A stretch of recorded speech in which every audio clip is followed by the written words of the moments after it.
Hello दोस्तों, नमस्कार। मैं स्वागत करती हूँ वाईफाई क्विज गुरुकुल के अपने इस यूट्यूब चैनल पे। इस अंक में हम लोग डेली करंट अफेयर सीरीज के अंतर्गत आज यानी 22 जनवरी के सभी करंट अफेयर एमसीक्यू का अध्ययन करेंगे। चलिए आज के सेशन का पहला क्वेश्चन से शुरू करते हैं। एशिया विनिर्माण सूचकांक 2026 में भारत की रैंक क्या थी? तो इसमें भारत की रैंक छठी सिक्स थी। Option number C is the right answer.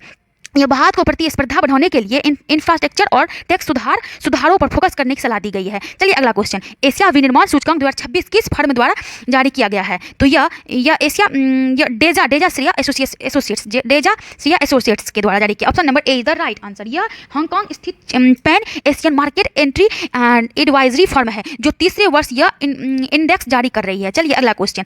Asia विनिर्माण सूचकांक 2026 में कितने एशियाई देशों शामिल किया गया है? तो यह 11। Option number B is 11 right answer. यह 5 एशिया देश चीन, जापान, दक्षिण कोरिया, भारत, इंडोनेशिया है दुनिया में टॉप 10 विनिर्माण देशों में शामिल है। चलिए अगला question.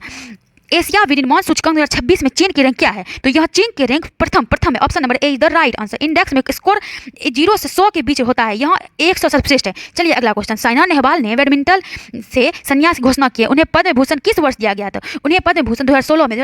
Option number B is the right answer. Padma Bhushan Bharat का तीसरा सर्वोच्च नागरिक सम्मान है। चलिए अगला क्वेश्चन। साइना नेहवाल का जन्म कब किस वर्ष और कहाँ हुआ है? तो इनका 1990 में हुआ हिसार और हरियाणा में। चलिए अगला क्वेश्चन। साइना नेहवाल ने लंदन ओलंपिक 2012 में कौन सा मेडल जीता है? तो यह ब्रॉन्ज मेडल जीता है। Option number see the right answer. इन्होंने सेमीफाइनल तक पहुंचकर इतिहास रचा है। चलिए अगला क्वेश्चन। साइना नेहवाल को अर्जुन अवार्ड किस वर्ष मिला था? तो इन्हें अर्जुन अवार्ड 2009 में मिला था। Option number A is the right answer. उन्होंने 2010 में राजीव गांधी खेल रत्न और पद्मश्री भी प्राप्त किया था। चलिए अगला क्वेश्चन। 21 जनवरी 1972 को किन 3 राज्यों को पूर्ण राज्य का दर्जा दिया गया था? तो यहाँ यह त्रिपुरा, मणिपुर और Meghalaya. Option number A is the right answer. यह राज्य उत्तर पूर्वी क्षेत्र पुनर्गठन अधिनियम 1971 के तहत बने। चलिए अगला क्वेश्चन। उत्तर पूर्वी क्षेत्र पुनर्गठन अधिनियम किस वर्ष पारित हुआ था? तो यह 1971 में हुआ था। Option number A is the right answer. 1971 अधिनियम 30 दिसंबर 1971 को पारित हुआ है और 21 जनवरी 1972 से लागू हुआ था। चलिए अगला क्वेश्चन। त्रिपुरा की राजधानी कहाँ है? त्रिपुरा की राजधानी Agartala. Option number A is the right answer. चलिए अगला क्वेश्चन। त्रिपुरा के मुख्यमंत्री कौन है? त्रिपुरा के मुख्यमंत्री मनिक शाह बीजेपी से हैं। चलिए option number A the right answer. ये त्रिपुरा में बीजेपी 18 से सत्ता में है। कितना? 18 से। चलिए अगला क्वेश्चन। भारत, श्रीलंका और मालदीव के बीच अभ्यास दोस्ती का कौन सा संस्करण आयोजित किया गया है? तो अभ्यास दोस्ती का 17वां मतलब 70। Option number see the right answer. 2024 में 16वां संस्करण हुआ था, इसलिए 2026 में 17वां हुआ। चलिए अगला क्वेश्चन। अभ्यास दोस्ती कहाँ आयोजित किया गया है? तो अभ्यास दोस्ती माले मालदीव में। Option number A is the right answer. Male Maldives में क्या गया? मालदीव की राजधानी कहाँ है? जहाँ कोस्ट गार्ड मुख्यालय है। चलिए अगला क्वेश्चन। अभ्यास दोस्ती किस नीति का हिस्सा है? अभ्यास दोस्ती सागर का। Option number A is the right answer. Option number ए यह क्षेत्रीय सुरक्षा, विकास और सहयोग का फोकस करते हैं। चलिए अगला क्वेश्चन। अभ्यास दोस्ती की शुरुआत कब हुई? तो अभ्यास दोस्ती की शुरुआत 1991 में हुई। Option number A is the right answer. शुरुआत में भारत मालदीव द्विपक्षीय था। 2012 में श्रीलंका शामिल हुआ। चलिए अगला क्वेश्चन। उपराष्ट्रपति सीपी राधा कृष्णन ने पलानी वेलु गुड्स के हिंदी संस्करण का विमोचन किया था। यह पुस्तक किसकी आत्मकथा है? तो यह पुस्तक डॉक्टर सी पलानी वेलु की आत्मकथा है।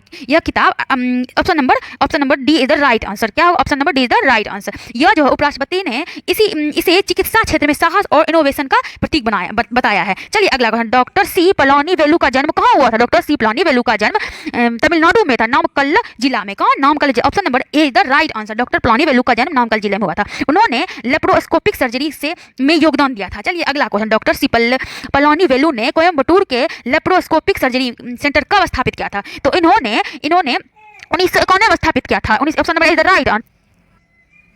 यह 1991 में स्थापित सेंटर दक्षिण भारत का पहला लेप्रोस्कोपिक सर्जरी सेंटर था। चलिए अगला क्वेश्चन।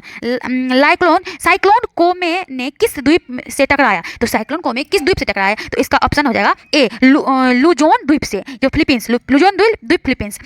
इसका option number A is the right answer. Option number A is the right answer. ये जो है इससे भारी बारिश और बाढ़ का भूस्खलन हुआ। क्या? बाढ़ और भूस्खलन हुआ। चलिए अगला क्वेश्चन।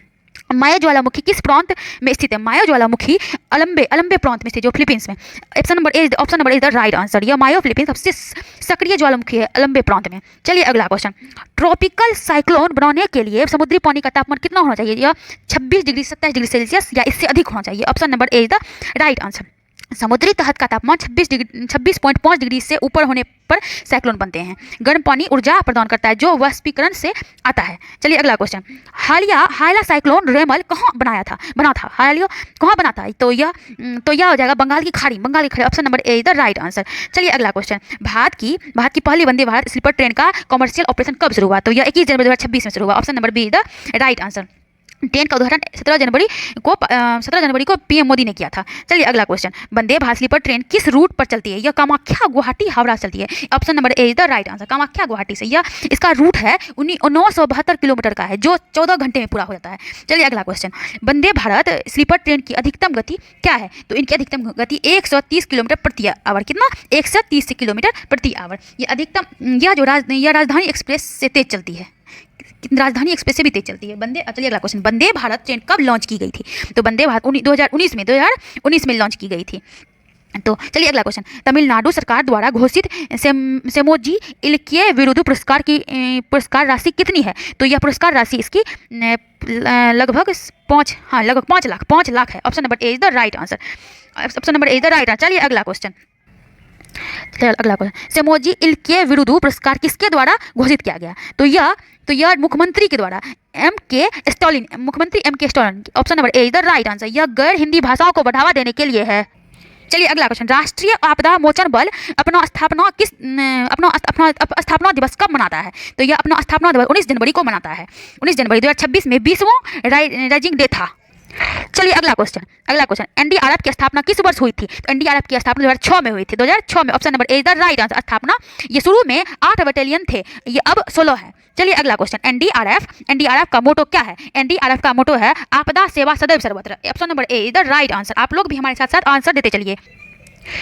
चलिए अगला क्वेश्चन, कुंभलगढ़ वन्य जीव अभ्यारण्य किस राज्य में स्थित है? तो कुंभलगढ़ वन्य जीव अभ्यारण्य राजस्थान में स्थित है। Option number C is the right. चलिए अगला क्वेश्चन, कुंभलगढ़ वन्य जीव अभ्यारण्य की स्थापना कब हुई थी? इनकी स्थापना 1971 में हुई। 1971 में। क्षेत्रफल इसकी 610 वर्ग किलोमीटर। चलिए अगला क्वेश्चन, 11वें अजंता एलोरा अंतर्राष्ट्रीय फिल्म महोत्सव में पद्म पानी पुरस्कार के लिए किसे चुना गया है? तो इसमें इलैया राजा को चुना गया है। Option number D is the right answer. यह महोत्सव 28 जनवरी 1 फरवरी 2026 तक छत्रपति संभाजी नगर में होगा। चलिए अगला क्वेश्चन, जिम्मेदार राष्ट्रीय सूचकांक 2026 में भारत की रैंक क्या है? तो इसमें भारत की rank 16th। Option number C is the right answer. Bharat का स्कोर 0.5515, अमेरिका का 66 और चीन का 68 था। चलिए अगला क्वेश्चन, प्रधानमंत्री ने किस राज्य के बोडो समुदाय की सांस्कृतिक विरासत से जुड़े बागु रुब्बा दोहो 2026 कार्यक्रम में भाग लिया? तो इसमें उन्होंने असम। इसका option number D is the right answer. चलिए अगला क्वेश्चन, काजीरंगा उन्नत वन्य जीव गलियारा परियोजना किस राज्य में बनाई गई? तो यह असम में बनाई गई। Option number C is the right answer. चलिए अगला क्वेश्चन, खतरनाक रासायनिक पदार्थ रिस्पॉन्स ड्रिल का आयोजन भारत और जापान के बीच कहाँ किया गया है? तो भारत और जापान के मुंबई में किया गया है। Option number A is the right answer. इसके सारे एमसीक्यू डेली करंट अफेयर की घटनाओं की जो चर्चा में होती है उन घटनाओं को आधार बनाकर एमसीक्यू फॉर्मेट में हम लोग लाते हैं। तो आप लोग ऐसे ही बने रहिए हमारे साथ। चलिए अगला क्वेश्चन, 66वां अखिल भारतीय पीठासीन अधिकारी सम्मेलन वर्ष 2026 में कहाँ आयोजित किया गया है? तो यह वर्ष 2026 में लखनऊ में आयोजित किया। Option number C is the right answer. सम्मेलन 19 से 21 जनवरी 2026 तक उत्तर प्रदेश विधानसभा में हुआ था। तो आज के सेशन में हमारा यहीं तक है। चलिए अगले सेशन में आपसे मिलते हैं। और आप हमारे यूट्यूब चैनल के प्लेलिस्ट में जाइए, आप लोग को बहुत सारे कंटेंट मिलेंगे जो एग्जाम से ओरिएंटेड है। आप लोग जाइए और पढ़िए और मिलते हैं। चलिए अगले वीडियो में। धन्यवाद। जय हिंद, जय भारत। आप लोग सही से रहिए। जय हिंद।